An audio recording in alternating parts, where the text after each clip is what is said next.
Welcome back, WNST, Towson, Baltimore, and Baltimore Positive. We are into Thanksgiving festivities.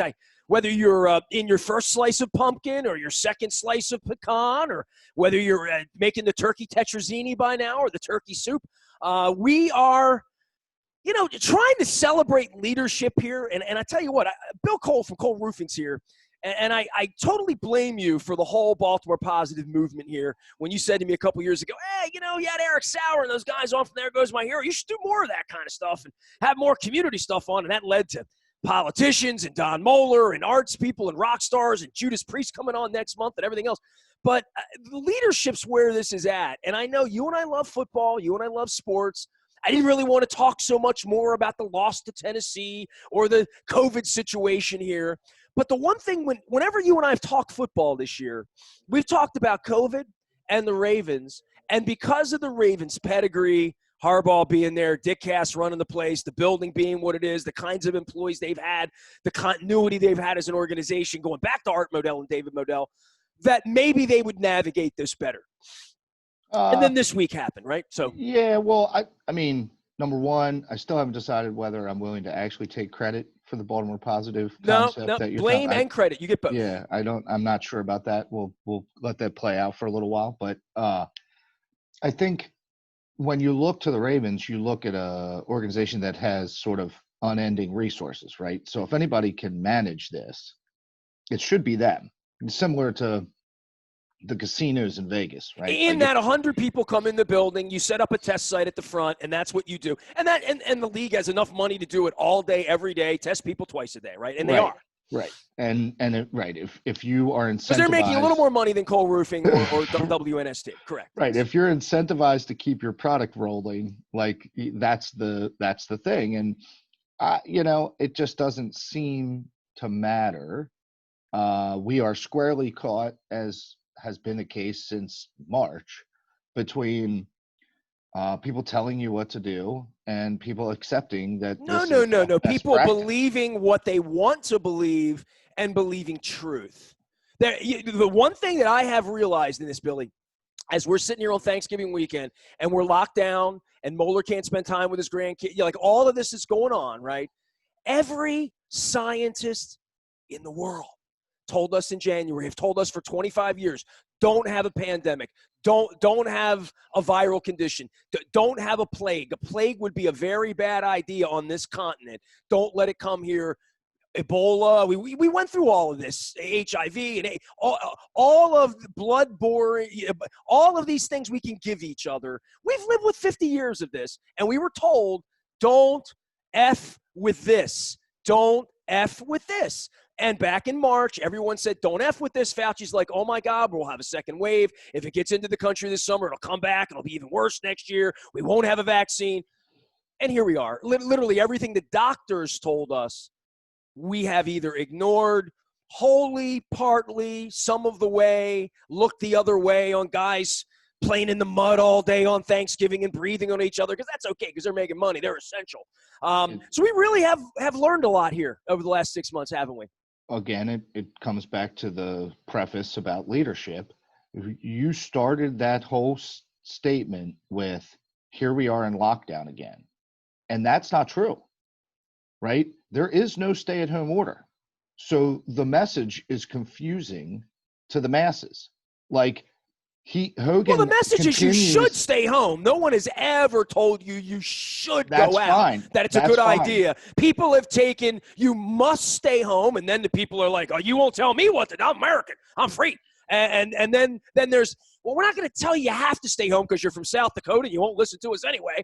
So we will just say it's really important. God wants you to stay home. The doctors want you to stay home. The government wants you to stay home. The police want you to stay home. Well, I'm going to see Cousin Eddie. What's in the freezer?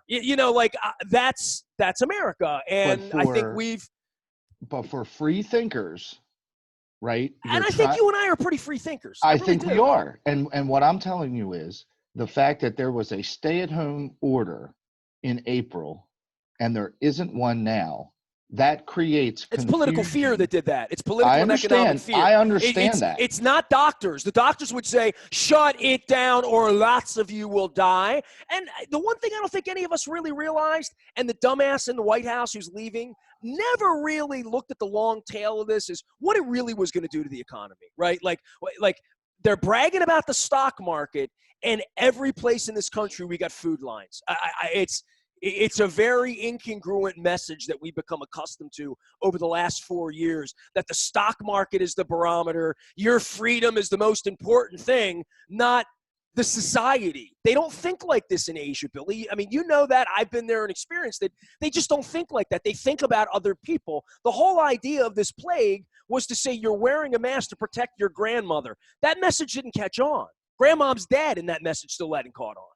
And my problem is currently the messaging is still confusing. Like, well, look at the leader. Look at the guy that was talking about bleach. But it's every. It got 70 million votes. It's leadership at every level. It's incredible. Okay, it's leadership at every level, because the majority of the people in this state don't really care what the bleach guy said. Larry already said from the beginning, this is serious. I'm going to South Korea. My wife's helping. I know. Larry has taken this, dare I say, like a rhino. He's almost been like a Democrat, because he's made sense. Because he's told people this can kill you. Listen, Mitch McConnell has not told people that. Lindsey Graham has not told people that. Ted Cruz is like, come on over Thanksgiving. I mean, Rand Paul. Go look at what Rand Paul's saying. Rand Paul's a doctor. Go look at what he's saying. I listened to him try and make the case to not wear masks. It was pretty interesting. Literally in the last week. Knowing what you know now. Well, tell me about your business, about Cole Roofing, because back in February, you have 100 some odd employees, and they're all along the political spectrum and all along lifestyle and where they live and whether they have kids and ages. In February, the plague comes down, and then all of us, and I remember the first time you and I got together back in March. I go find the video. We were younger then. My hair was shorter then. And we talked about how everyone's going to interpret this differently, and that the message has to be crystal clear, and it just wasn't. It just wasn't. The President of the United States pissed all over Anthony Fauci repeatedly, because Fauci was telling him and his audience something he didn't believe, didn't understand, didn't want to believe, certainly didn't want to pitch down the river to business in the country. So we've been lied to, Bill. I mean, that's I haven't been lied to, because I believe the truth. But they shut it down. But they shut it down. People went home. We stopped everything. Okay, so whether it was at and it didn't work, is what your point is. No. I think it did work. I mean, I think, like, Google can show you the maps, right? Like the activity from everybody's phones, and nobody went anywhere except for the grocery store. Now, nobody, that's a relative term, right? But if you look at the movement of people, it was significantly down. The problem that they have so much right so now, that the emissions on the planet went down this year. Right. The problem we have right now is that it's inconsistent messaging, because I think if you go talk to the doctors, this is much more dangerous right now than it was in April. Oh my God, it's everywhere. It is everywhere. And now we do have like a little cocktail we can throw in you to maybe keep you alive. Understand? You know what I mean? Yes, maybe less die as a percentage, right? Like maybe less people die as a percentage of people infected. Number one, we're testing way more. So all these people who had it in April that we just didn't even know because they were asymptomatic or they had the sniffles. So the percentage of people dying as a whole will go down. But you tell people not to travel, you tell people all these things, but it doesn't match the fear from April. Like, the restaurants are still open, not a good idea. Maybe we'll lower the number of people. The gyms are still open, the barbershops are still open, all these things that were like the point of the spear back in April. We have to shut all that down. Well, there's been a whole economy and a whole political movement to make people not afraid to go out when they probably should be.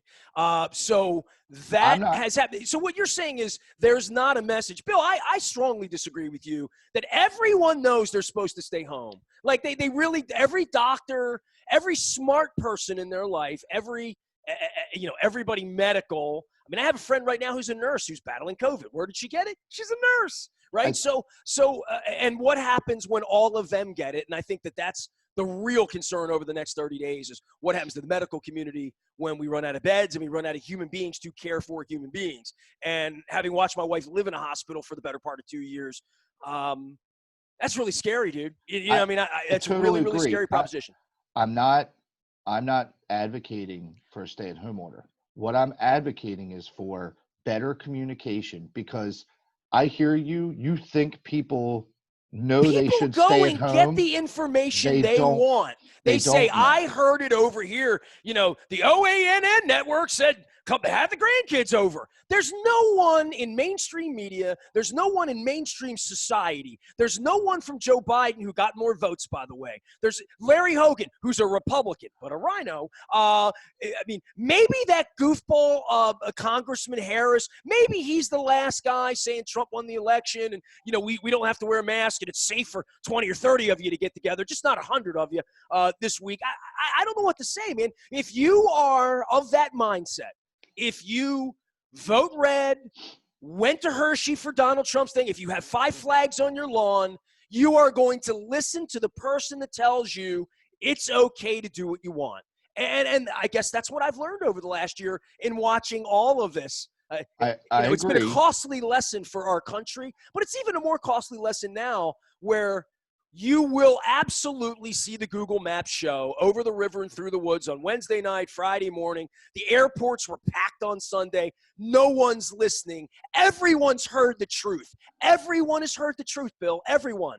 Now, whether you believe it or don't, or you just want to say, Vegas, snake eyes, I think that's where we are now, where I've been home so long, I'm just going to go out, and if I get it, I'll be one of the 96% that don't die, and I'll throw up and I'll poop myself, and, maybe I'll have a heart murmur later, but it's okay because I got to go have turkey this weekend. I agree, and I do believe it's the whatever. How's that happen. For Nasty Nestor? You brought the old school out in me today, brother. How you whatever like will happen will happen. I get it. I agree that is the mentality. All I'm speaking to is, as a leader right now, the actual message is we're going to try and play this game differently than we did in April, right? Because look at the NFL. I don't want to talk football. I don't want to tell the barbershop people that they can't open, because we can't afford to have more people out of work. But you are putting yourself at risk if you go out.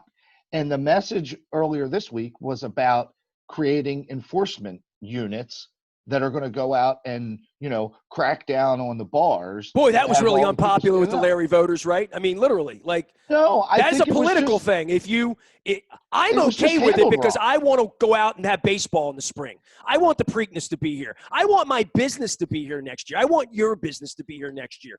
I want people to be employed and alive next year. So I am all for cracking down. I'm an authoritarian all of a sudden when it comes to this, but it's not going to matter because no one's going to listen. Let me pitch it slightly different. Go rather ahead. than authoritarian, why isn't it a coaching / training group that says, let me come into your business and let me help make sure you're operating it as safely as you can? Because I realize that you've never run your business in the middle of a pandemic. So how about we come in and we say, you know what, those tables are too close together. Let's spread them out a little bit. Not, here's a $50,000 fine and you're shut down for 6 months. You know what I mean? That's the opposite of what we should have right now. The optics of Larry's press conference, and with Johnny O as well, by the way, Melissa Hyatt, a guest of Baltimore Positive, their idea was educational. Of course, some people, in Fox 45, it's a crackdown. I mean, it's literally where the messaging comes from, right?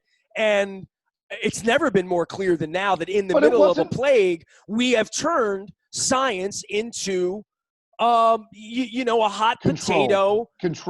Power control. That's what we've used the science Well, and economics as well, because I have many friends that own bars that want to remain open, even though they don't want their kids going to school. You know what I mean? So there's a little bit of all that. And the notion of getting the schools open is an incredible thing for me, that every time I hear that and I hear it, and I think it's the toughest potato of all of them, right? Schools opening. I think I could sit here all day and bring on guest after guest, and they literally would change my mind. from 8 o'clock to 9 o'clock to 10 o'clock because I understand societally the long term, we got to get kids together and we got to have socialism and all that. Then I think about opening these schools and having them really be what kills us.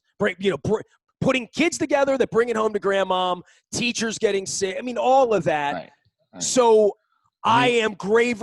School bus drivers. I mean, we've been through all of this, right? Right. Let me respond. Go ahead. Go for it. So first, just in regards to the groups that Hogan and Johnny O and all them are putting out, they didn't call them the support staff. They called them the enforcement group. Okay. If it's all about how you choose to engage with the people, if you're hoping to get compliance, if you send out the enforcement group, that's not breeding an aspect of government and community coming together Bill, to overcome being in line would be up to you if you own the bar to say, I need the money so bad that I'm going to open up my business for my customers to come in and provide risk to each other and to me and my staff and to the future of my business. So that's what I'm thinking. If I own a bar and I pass these places all day and I know so many bar owners, and then that would really come down to the bar owner saying, do I believe that this is dangerous? And if the bar owner doesn't really believe it's dangerous, a bunch of cops coming in and the state feds coming in with enforcement is not going to convince them that you've done anything but wreck their business. And again, I'm all along the political space because I see all these LinkedIns and I see everyone's messaging.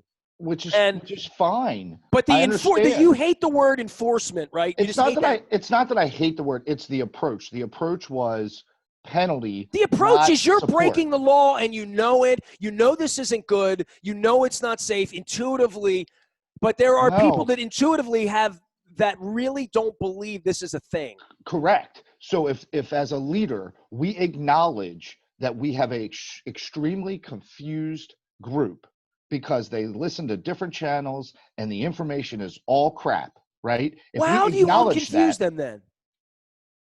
You support them, not enforcement. It's not about collecting penalty money, right, to fill the coffers. It's not about trying to and wanting to shut you down.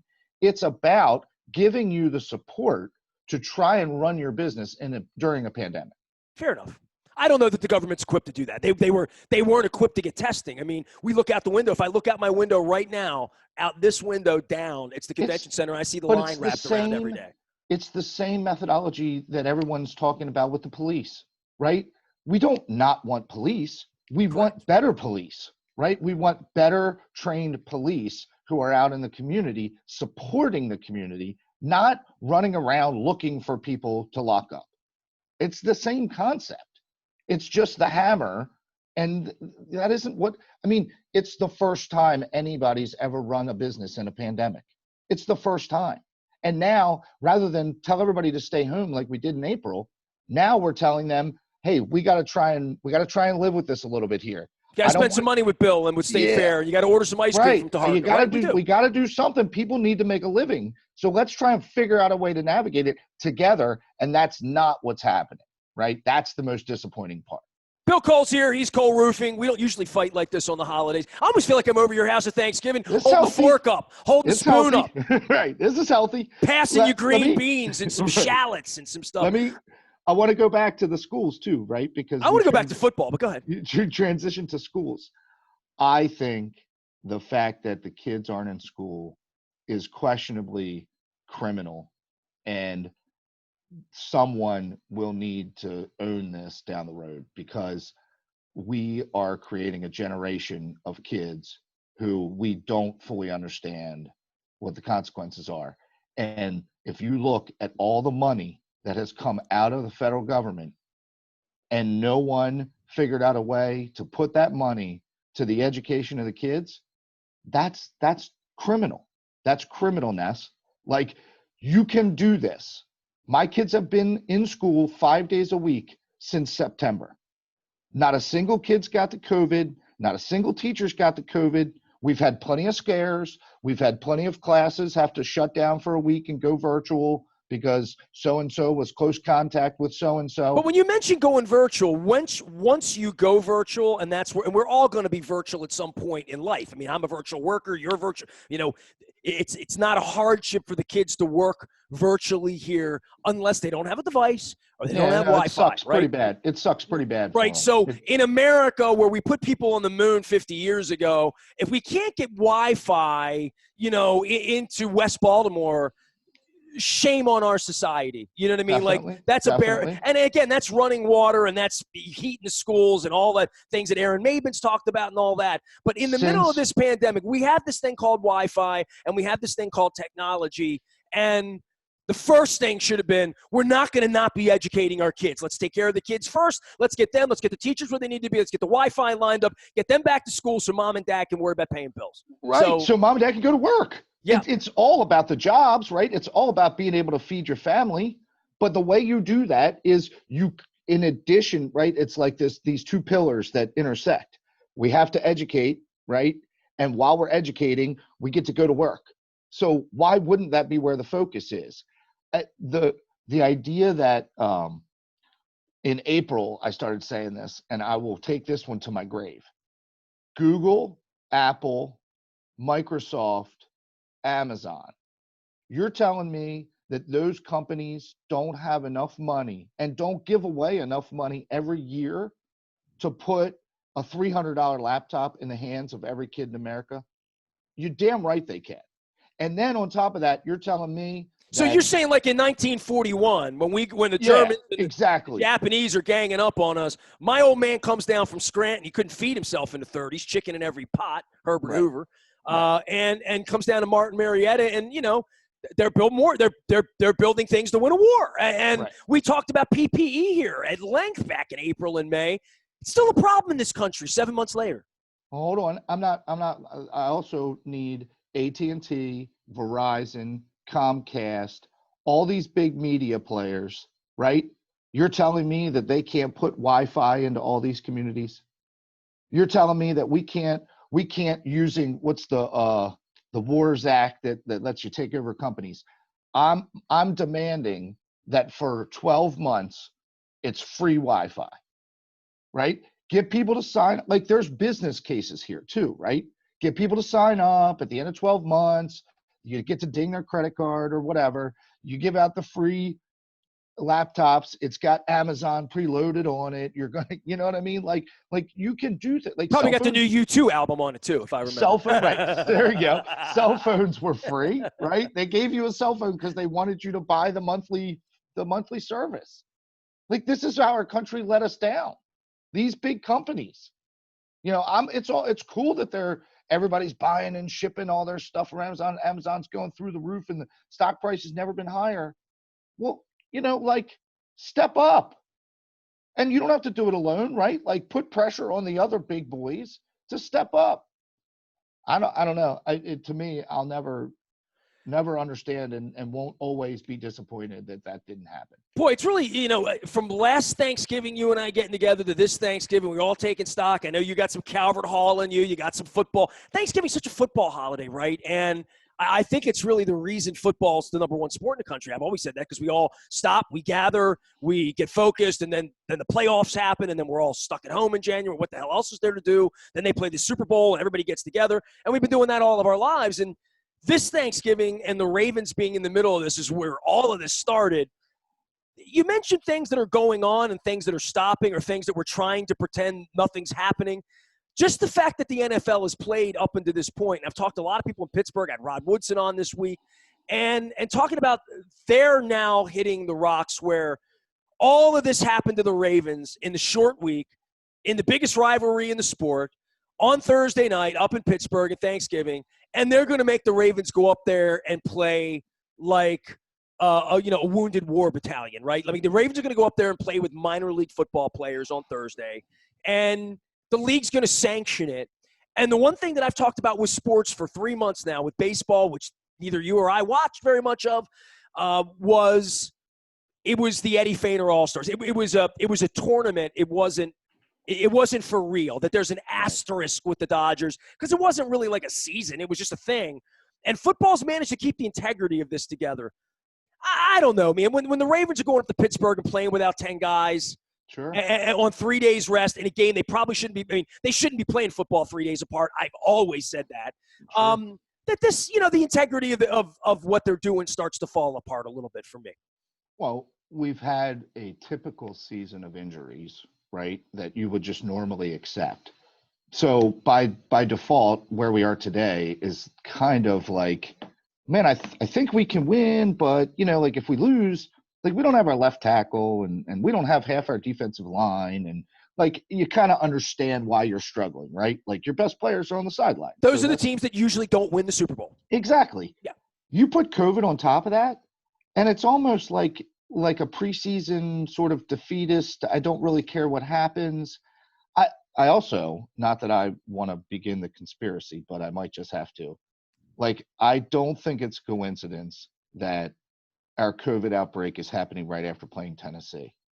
Like, they were the first team with the problem. The NFL came in, found out that they weren't doing any of the protocol that the other teams were doing. Mike Vrabel, yeah, not long for him. Can't wait for him to go. Part of that whole Belichick cheating, just smug. Like, thank goodness John Harbaugh's my coach, right? By Like, the way, Harbaugh came out when they were in the middle, and we began this whole conversation with right, leadership, right? right. And you saw the same thing I saw. John Harbaugh looking to fight 80 guys. Well, so here's my take on all that. Number one, I think it's great that, or not great. I think it's smart. I think Vrabel's smart, right? In empty stadiums, these football games are weird. It's really hard to get the energy, right? It doesn't feel the same. So what did he do?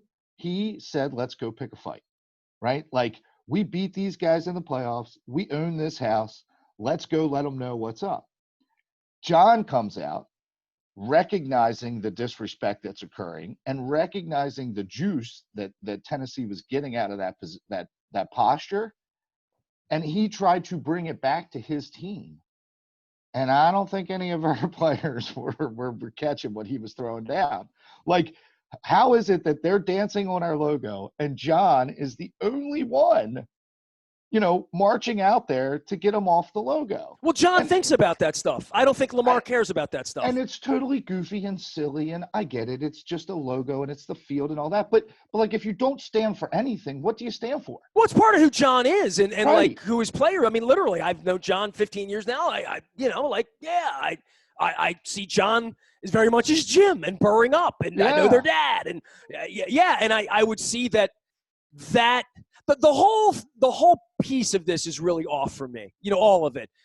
Lamar trying to stand back in the pocket and throw the football, them drafting to be a running team, and now they kind of want to pass, and they got this chippy little midget out on the outside trying to, he's upset that he's not getting the ball, then he gets the ball, and he's going to pop off. And leadership, importing leadership from Mark Ingram or importing leadership from Calais Campbell or trying to import leadership from Earl Thomas.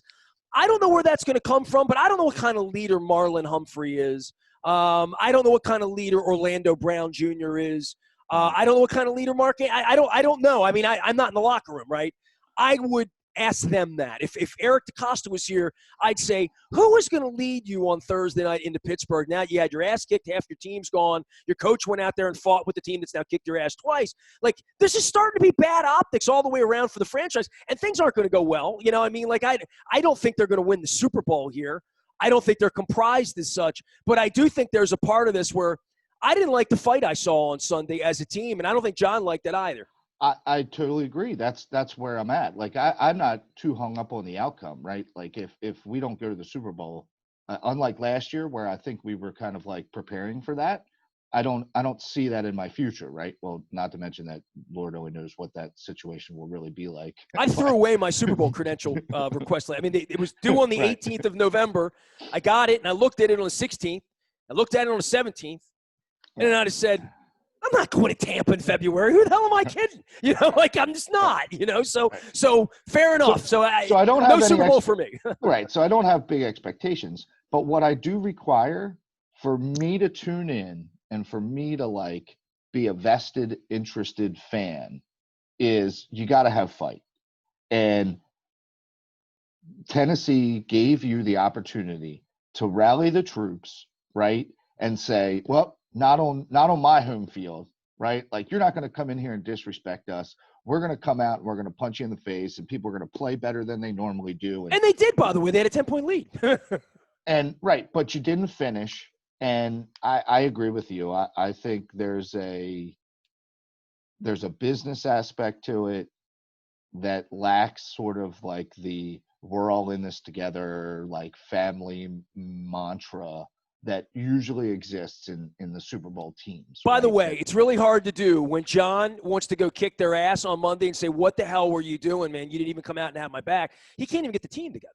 And they have Well, COVID. he's doing it like this, right? So, He's doing it like this. So literally, they're tuning him out. literally, whatever the message is at this point, it's, see you at 8 o'clock on Thursday night. Don't eat too much turkey, right? Like, because that's right. And now they're going to go play a football game this way, and it's going to check matter, right? Like that it's fair, or that it's good, or it's equitable, because be a man. We're man's man, man's franchise, and we play hurt, we play rain, snow, whatever. So we'll go up there and whatever it is, but it's not a good optic for the league, because these are not injuries. This is a contagious injury, right. And there are no someone asked on Twitter on Wednesday morning. They said, all right, 9 guys from the Ravens organization. Well, what's the magic number? Is it 12? Is it 15? Is it what's the number that says we shouldn't play football Thursday night? The number is probably 48 million homes that will be watching the game.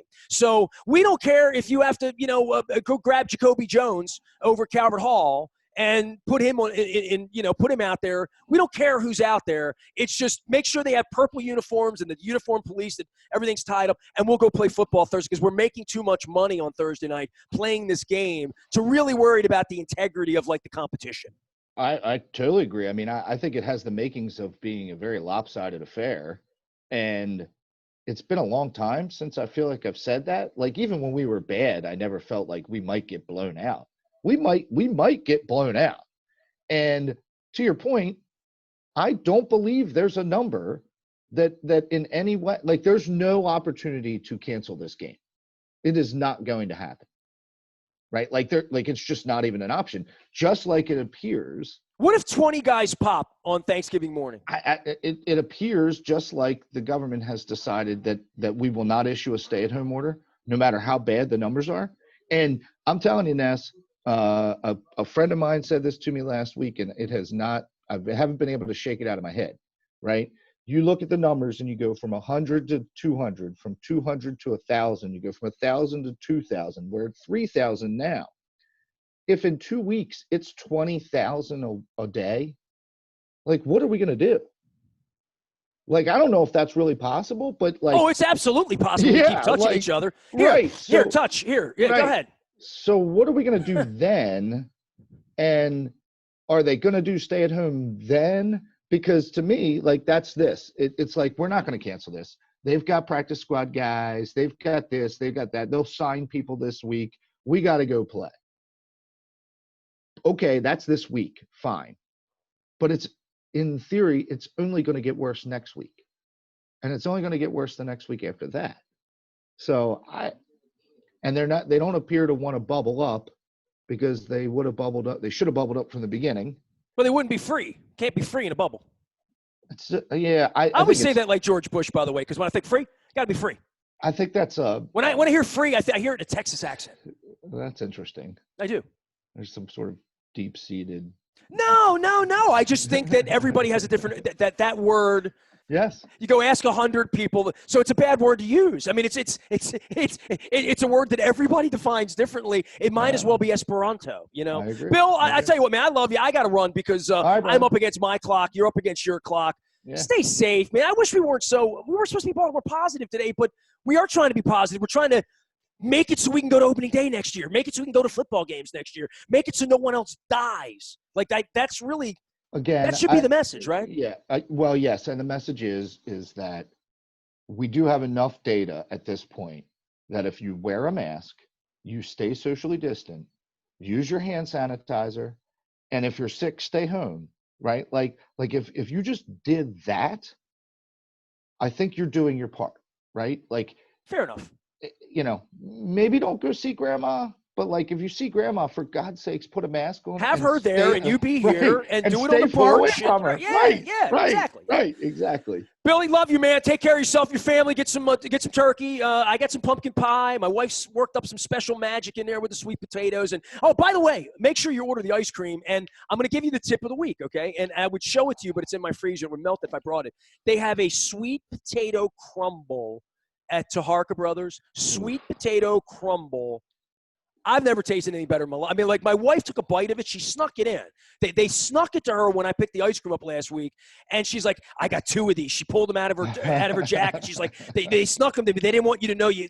And she ate a bite, and in the morning she said to me, "I had a bite of that. You're gonna freak out." And I said, "Let me get some coffee." I had my cold roofing mug, and I took the second bite out, and I got it in my mouth, and I'm like, oh my God, that's like the greatest thing I've ever had. So sweet potato crumble is the name. Okay. I will tell you, there's one food that exists in the entire world that I don't eat, and it is sweet potatoes. I will eat pretty much anything else. Okay. Well, then good. Get the eggnog and the peppermint. Hold on. But based on that description, I'm going to take the leap and try it. Right? Because I just am totally willing. So here's what we're going to do. One, if you're going to order this in the next couple of weeks when you get it, about a month from now, maybe before Christmas, I'll have you get the pine out, or try it on, because I want to see what happens to your face. All right. Like bitter beer All face. Right. All right. Deal, man. Take care of yourself. All right, man. Yep. Stay 6 Thanks, feet. brother. Bill Cole, Yep. Cole Roofing, and Gordian Energy. He's out there. You can find. I didn't even mention that he's been doing this 101 years. If you have commercial roof space, I had 3 clients plug him last week. Saying CCPC. Oh, he does the roofs over here. So by all means, Cole Roofing and Gordian Energy, and stay safe through the holidays. Here's your public service announcement. I appreciate you, brother. Ness at BaltimorePositive.com. We are WNST.net, AM 1570, Towson, Baltimore. We never stop talking Baltimore stuff and safety and turkey, and don't lose to the Steelers by too much anyway.